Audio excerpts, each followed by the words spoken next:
Olá, eu sou o professor Marcos Almeida e nos próximos minutos vamos falar sobre a introdução do trabalho científico.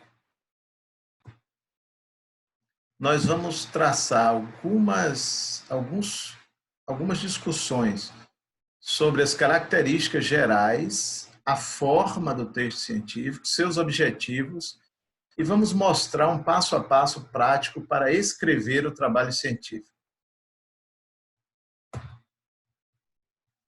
A primeira coisa que deve estar na mente do pesquisador é que ele deve adequar a introdução e talvez até todo o estudo ao modelo que ele se propõe. Isso depende se o estudo está sendo escrito para uma revista, publicação em revista, se é uma dissertação, uma tese para uma pós-graduação, se é uma proposta para obtenção de recursos ante órgãos de fomento, tipo FAPESP, CNPq. Então, deve-se conhecer bem as regras e deve-se adequar a introdução perfeitamente a essas regras.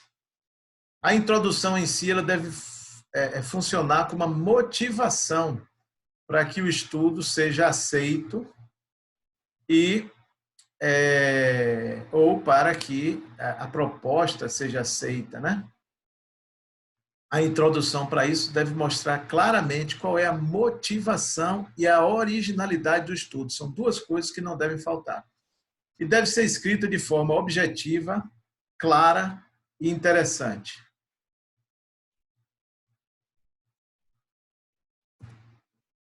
Lembre-se que a introdução é como se fosse uma espécie de sedução para quem lê, ou seja, é uma propaganda do seu estudo.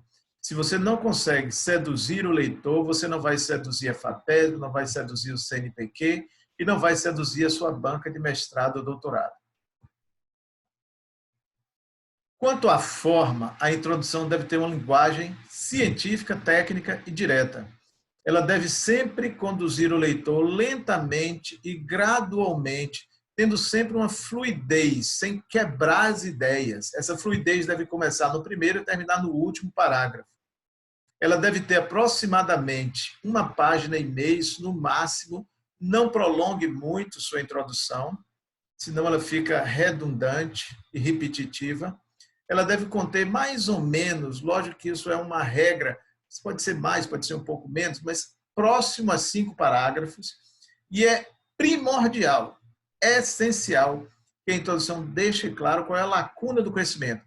O que falta ainda naquele tema que você pretende ou descobrir, ou preencher, ou estudar.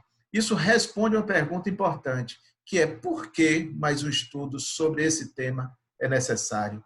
E isso é que dá ao seu leitor, ao seu avaliador, a ideia de que seu trabalho é novo, é original e é interessante.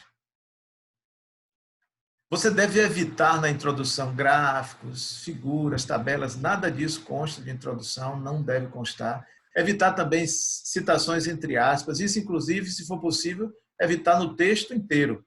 Você deve evitar expressões muito jocosas, desnecessárias, hiperbólicas, tipo, como se sabe, a literatura fala, é extremamente importante, então evita tudo isso. Fundamente sempre que possível tudo que você colocar com a literatura, o que for questionável, o que for dúvida, coloca a literatura, coloca sempre as referências dos estudos que você usou para fundamentar sua introdução e não inclua na introdução outras partes do texto, tais como material e método, tais como discussão, tais como resultados. Introdução, é para despertar o leitor. Os objetivos da introdução são apresentar a hipótese ou pergunta de pesquisa, e para isso, antes de começar, você tem que fazer uma revisão extensa da literatura. Você não pode achar que escreve um trabalho científico lendo pouco sobre aquele tema. Depois você deve escrever separadamente, antes de escrever a introdução em si, você deve ter alguns pequenos textos. Um sobre o tema geral, um sobre o tema específico, um sobre a pergunta ou sobre a hipótese, né, que você deseja abordar dentro do tema específico. E você deve também escrever quais são as implicações que responder essa pergunta, que visitar essa pergunta, que abordar essa pergunta vai ter no mundo real, na vida do clínico, na vida do paciente, na vida do pesquisador. Você só pode escrever uma introdução de ter cumprido todas essas etapas. Não adianta tentar escrever uma introdução da sua própria cabeça. Isso não dá certo e tem todas as chances de incorrer em erros crassos na hora de escrever a introdução. Bom, eu sugiro sempre que a introdução seja feita por parágrafos, né? Mas aqui a gente está dizendo partes. Então, tem 5 parágrafos, teria 5 partes. A primeira parte se dedica a fornecer uma visão geral sobre o tema. Você introduz o tema ao leitor. É diabetes, é hipertensão, é fratura, o que for. A segunda parte fornece uma revisão também, mas um pouco mais concisa, e que já está direcionada ao subtema que vai ser abordado. É a chamada visão específica. Então, se for por acaso o diabetes, qual vai ser o subtema? Infarto em diabetes? Então, você vai ter que fazer uma revisão sobre isso. A terceira parte é apresentar o problema da pesquisa. Você faz uma revisão crítica de tudo que já se tem na literatura sobre aquele tema, né? E mostra onde está o que você pretende estudar. E como já foi estudado, se já foi estudado, e por que isso ainda precisa ser estudado novamente e ainda não está completamente elucidado na literatura. A esse vazio, a esse hiato, a esse gap, do inglês, né, gap, que tem na literatura, essa lacuna, é que você pretende convencer o leitor que você vai preencher. Então, é uma lacuna a ser preenchida pelo seu estudo, mostrando como ele é interessante, original, como ele é inovador a partir daí. Então, a terceira parte é a lacuna do conhecimento.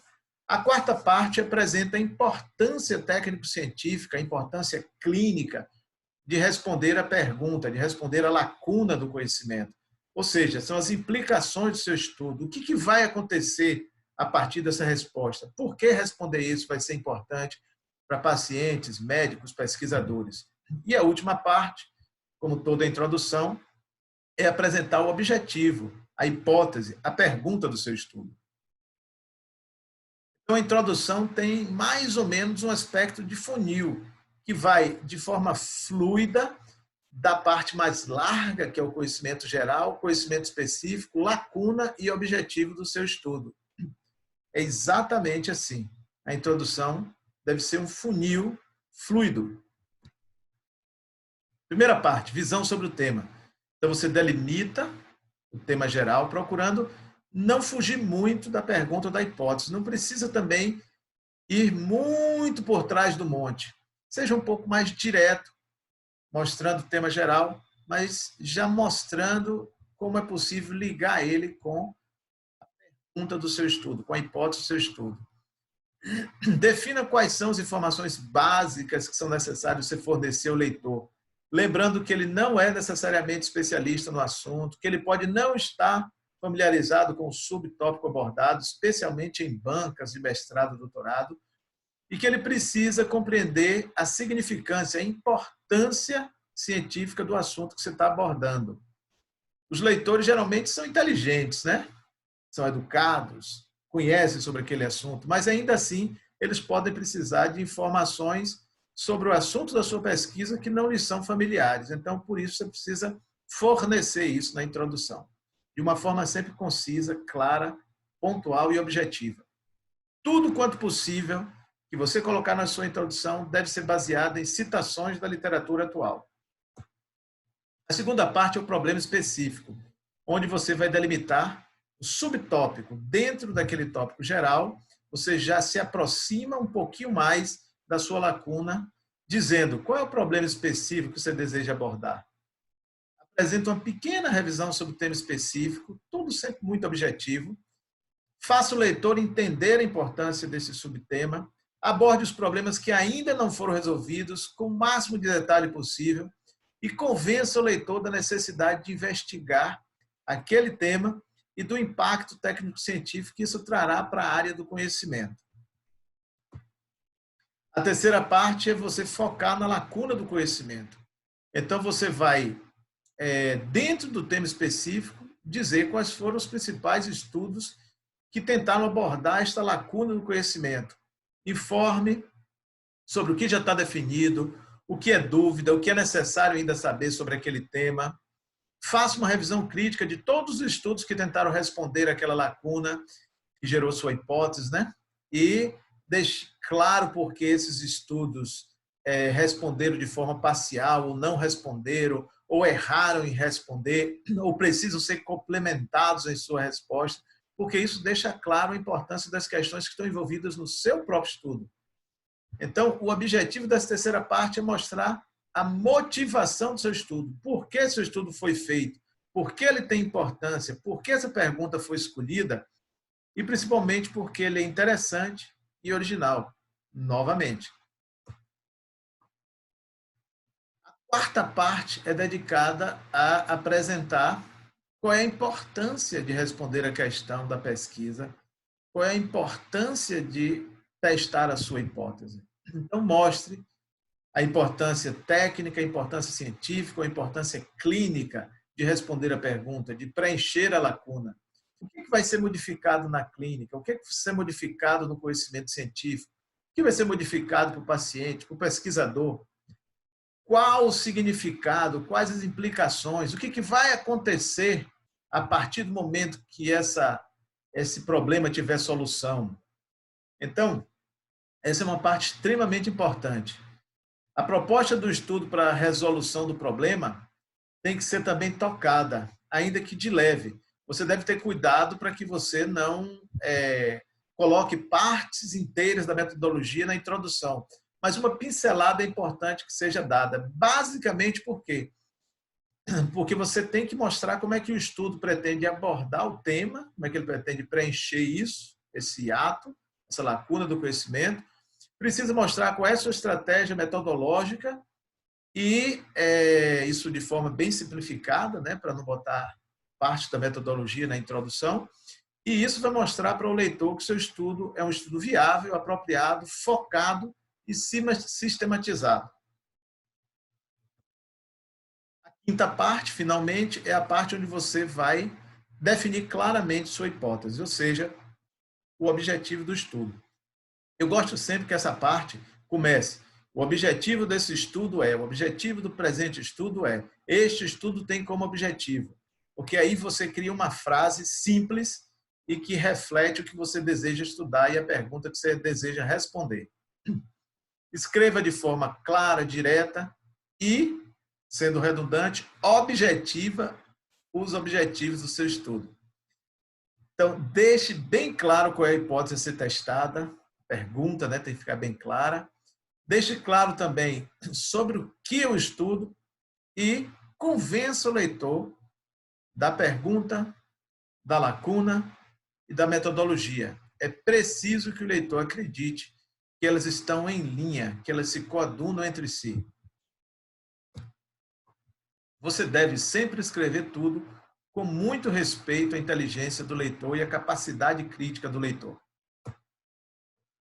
Os leitores, repetindo, eles são educados e inteligentes, mas ainda assim eles podem precisar de informações sobre o assunto. Porém, não forneça detalhes que são óbvios e que subestimem a inteligência do leitor. Não omita os detalhes técnicos que o leitor não é obrigado a saber, mesmo que seja um especialista, mas existem detalhes que ele não deve não estar familiarizado, não deve saber, não tem obrigação de saber. Não seja também redundante, repetitivo, enfadonho na redação. Convencer o leitor não precisa repetir várias vezes a mesma coisa. Basta apenas criar frases objetivas que mostrem ao leitor que o estudo é importante. Repetir não convence ninguém que é importante, mas convence que você é um escritor ruim, é um autor ruim. Faça uma transição sempre fluida e gradual entre as ideias e os parágrafos. Nunca quebre o parágrafo, termine sua ideia, recomece outra, ligando o que você falou anteriormente ao próximo tópico. Busque sempre conhecer as regras a serem seguidas pela revista, pela empresa de fomento, pela sua pós-graduação, enfim. Você tem que adequar seu estudo, sua redação ao que é exigido por quem vai te avaliar. Mantenha sempre o foco no tema do estudo, nunca fuja do seu tema, nunca apresente ideias que estão fora do que você pretende fazer e apresente corretamente, de forma esclarecedora, todos os dados da literatura. Não precisa encher de dados, mas você tem que pescar o que é mais importante na literatura atual sobre aquele tema. Mantenha sempre a formalidade do texto, preocupe-se sempre com o tamanho do texto. Textos grandes necessariamente não são melhores, aliás, tendem a ser mais repetitivos e redundantes. Evite escrever outras partes do estudo na introdução. Evite também comentários que não sejam científicos. E como conclusão, forneça sempre a visão geral do tema, o detalhe e o problema específico que o estudo pretende abordar. Descreva em todas as suas características e nos mínimos detalhes a lacuna do conhecimento que você pretende que seja preenchida pelo seu estudo e forneça de forma clara e objetiva o seu teste de hipótese, ou seja, o objetivo do seu estudo, a pergunta que deu origem ao seu estudo, transformada em objetivo ou hipótese, que é a mesma coisa. Eu gostaria de agradecer a todos pela atenção e fico à disposição pelo meu e-mail marcos.almeida@hotmail.com para aqueles que desejam fazer algum comentário ou perguntas. Obrigado.